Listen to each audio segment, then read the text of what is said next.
Pues hola a todos, ¿cómo estáis? Soy Trufaul, bienvenidos a mi casa, bienvenidos a mi canal. Espero que este sea el penúltimo trabajo de este año. Creo que habrá algún otro para premiar a toda esa gente que me seguís incansablemente. Y sobre todo, esa gente que estáis sola o en ese momento pues no tenéis familia y que al fin y al cabo, pues no es que yo quiera ser vuestra familia, ni muchísimo menos, solo me faltaría, pero sí el poder acompañaros un poquito en esos momentos de soledad.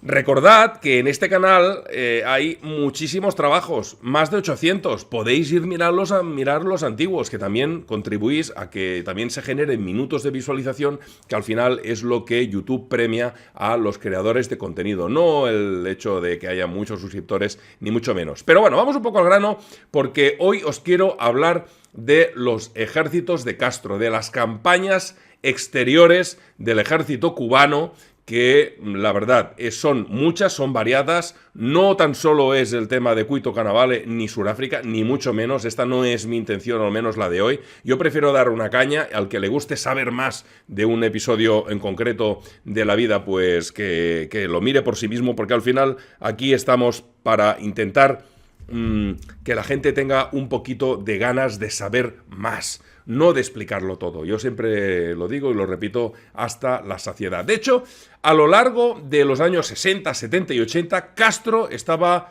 muy ansioso por exportar la revolución al tercer mundo.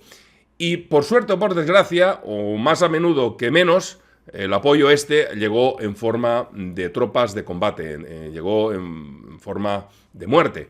Estados Unidos todavía estaba conmovido por su humillación en Vietnam en 1976, cuando los halcones de la administración, bueno, no se puede decir otra cosa, del presidente Gerald Ford estuvieron presionándole a base de bien para que Estados Unidos entrara en otra guerra. Pero esta ocasión, muy cerca de casa. Y mucho poned los oídos porque estas cosas son las que me molan a mí, las poco conocidas. Según documentos recientemente publicados por el Archivo de Seguridad Nacional y publicados también en el New York Times, como no, el secretario de Defensa de los United States of America, el Henry Kissinger famoso, instó en su momento al presidente número 38 de la Casa Blanca a ordenar una campaña masiva de bombardeos contra Cuba. Esos ataques aéreos tenían que ser seguidos por un asalto a la nación insular usando fuerzas terrestres estadounidenses, incluyendo los famosos marines que se encontraban en la bahía de Guantánamo. Las hostilidades propuestas se produjeron, o esos planes se tenían que hacer mientras Castro había desplegado, o sea, La Habana había mandado miles de tropas a combatir en una guerra civil en un lugar lejano llamado Angola. A finales del 75, hasta 5.000 miembros del ejército cubano habían sido transportados por aire al punto de acceso africano para apoyar el Movimiento Popular de Liberación de Angola, o MPLA de izquierda, en su lucha por el control de esa región devastada por la guerra. Y Estados Unidos y Sudáfrica, obviamente, la contrapartida, habían sido los responsables de dar respaldo a la facción opositora UNITA y al Frente de Liberación Nacional de Angola, FNLA, que era de derechas. Al final esto es un tema de blanco y negro, o rojo y azul. Siempre cada uno apoya a lo suyo. La verdad es que buscadlo, porque la operación aérea de mandar todas esas tropas de ahí es de estudios por parte de los señores que se dedican a estas cosas, de los analistas. Una operación impecable. Kissinger estaba indignado por esa repentina participación de La Habana en el candente punto caliente, nunca mejor dicho, de la Guerra Fría. Criticó abiertamente a Castro por desperdiciar ese progreso que decía que habían obtenido durante años de negociaciones bilaterales secretas destinadas a mejorar esas relaciones entre los United States y Cuba. Y de hecho los documentos revelan que el secretario de Relaciones Exteriores estadounidense estaba apopléjico por el despliegue comunista. Incluso llamó a Castro en una entrevista abiertamente pipsqueak, que quiere decir que era Castro un cero a la izquierda, y exigió a Ford que usara el poder aéreo ya para golpear, para machacar, para reventar esa infraestructura militar cubana. Al enfrentarse a las elecciones de noviembre, el presidente, pues lo que dijo era que por aquí, que la perspectiva de una guerra con Cuba, con todo lo que se le venía encima, pues nada. Lo que destaca de este episodio es la inquietud que tenía Washington ya en esa época por esas aventuras militares extranjeras de La Habana, por esos atrevimientos a mandar tropas, un país como Cuba pequeñito, con un ejército también pequeñito, y que hoy en este vídeo no he querido hablar de una campaña, sino os quiero hablar un poquito de todas esas campañas olvidadas, que para eso está este canal, para poder enseñaros, para poder dar un poco de luz a determinadas acciones, determinadas cosas que ha ocurrido en la historia y que pocos o ningún canal se atreve a decir por la sencilla razón de que no vende, señores. Y a mí me gustan esos... Bueno, me gustaría que tuvieran más visitas, pero me gustan esos trabajos que a lo mejor ven 20.000 personas, pero que explican algo. Explican la historia del mortero, explican la historia de un arma alemana perdida en los archivos de 1946. Eso, ya sabéis, los que sois del núcleo duro, esa gente que comentáis, esa gente que participáis del canal, eso es lo que me gusta. Hablemos del primer episodio, porque realmente para mí era muy poco conocido y serán unas pocas líneas para que después vosotros podáis investigar si os interesa de verdad. Hablemos del Congo, porque aunque La Habana mandó asesores militares a África ya en el 61, la primera incursión militar internacional importante de la Cuba comunista fue en esta participación de la crisis del Congo. En el 65 Castro mandó a su lugarteniente favorito, por decirlo de alguna manera, el tal Che Guevara, con un equipo de una decena de revolucionarios a primera línea de la antigua colonia belga, que estaba, como os he dicho antes, devastada por la guerra. Y la misión de la unidad era entrenar y liderar una insurgencia de base contra el hombre fuerte respaldado por Occidente, Mobutu Sese Seko. En cuestión de meses el movimiento guerrillero estaba en ruinas y el Che, con el cuerpo devastado por enfermedades tropicales, bueno, abandonó esa campaña y regresó a Cuba desesperado. Fue un inicio desfavorable para más de 20 años de intervención militar extranjera. Después vendría Bolivia, 2 años más tarde, Guevara y un puñado de revolucionarios cubanos participan con otra insurgencia en el extranjero, esta vez contra el gobierno boliviano del presidente René Barrientos, y que también estaba precisamente este presidente respaldado por Washington. En el 67, una fuerza de 17 comandos, junto a varias docenas de revolucionarios locales, llevaron a cabo una campaña de atropello y fuga de 6 meses contra las tropas federales en el accidentado interior del país. En octubre, unidades del Ejército Nacional, bajo la dirección de la CIA y con ayuda del notorio criminal de guerra nazi Klaus Barbie, rodearon el campamento guerrillero y capturaron a Guevara en un breve tiroteo. El famoso revolucionario fue interrogado y luego ejecutado de inmediato.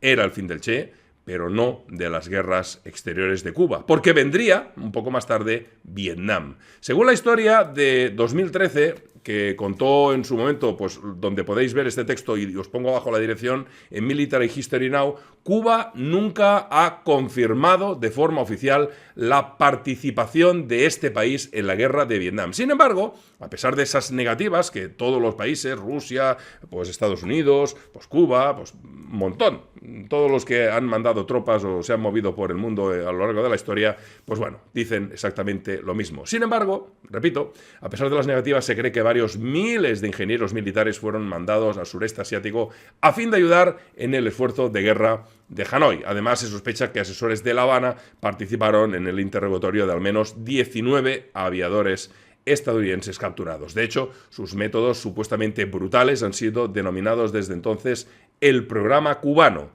Castro mismo, en persona, visitó la provincia de Quang Tri, en Vietnam del Sur, poco después que cayera en manos de los comunistas en 1972, justo en el año que Moi nació. Y hablemos de Medio Oriente, porque Cuba también se unió al esfuerzo multinacional para ayudar a Siria y Egipto en su sorpresiva invasión de Israel en 1973. Este es otro episodio poco conocido de la historia y que yo he tenido la santa suerte de poder narraros gracias a la revista Defensa en Estrella Roja sobre el Nilo. Yo creo que la mejor serie que he hecho en este canal, a lo mejor la mejor serie que haré, porque le tengo especial cariño. Si no, ya os dejaré algún enlace o buscarla. Estrellas Rojas sobre el Nilo, brutal, me quedó realmente hecho mucho con el corazón y se nota. La Habana envió hasta 4.000 tropas terrestres junto a sus comandantes de carros de combate y tripulaciones de helicópteros a la región para participar en ese conflicto de 3 semanas. Se cree que el personal cubano incluso participó en operaciones de combate contra contra el ejército israelí mientras estaba estacionado en Oriente Medio. Y los contribuyentes a la guerra fueron Irak, Marruecos, Kuwait, Arabia Saudita, incluso Corea del Norte. Somalia contra Etiopía, otro episodio muy poco conocido que ocurriría 4 años más tarde y que las tropas cubanas, estando ya en el este de África, esta vez pues participarían en uno de los enfrentamientos más extraños acaecidos en la Guerra Fría. Tras el estallido de las hostilidades entre Etiopía y Somalia de 1977 por la disputada región de Ogadén, La Habana mandó 15.000 soldados junto con vehículos blindados, helicópteros e incluso artillería para apuntalar el régimen de Derg de Addis Abeba. El partido gobernante de Etiopía, un antiguo aliado de Estados Unidos, acababa de darle la espalda a Washington y anunciaba que había abrazado el comunismo. Oh, por Dios, esto no puede ser, han de ser castigados. Mientras tanto, el gobierno pro-Moscú de Mohamed Siad Barre en Mogadishu pues renunció al marxismo, rompió sus lazos con los soviéticos y se convirtió en aliado de los United States of America. Mientras tanto, la lucha se desarrollaba entre estos archienemigos, sobre todo ideológicamente, como veis, flexibles.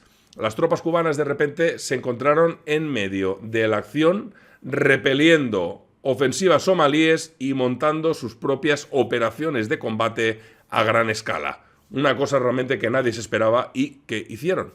Las fuerzas de Castro pronto se unieron, asesores de combate soviéticos e incluso personal militar de la Alemania, antigua Alemania Oriental. La lucha terminó cuando las tropas somalíes se retirarían de Ogadén en 1978.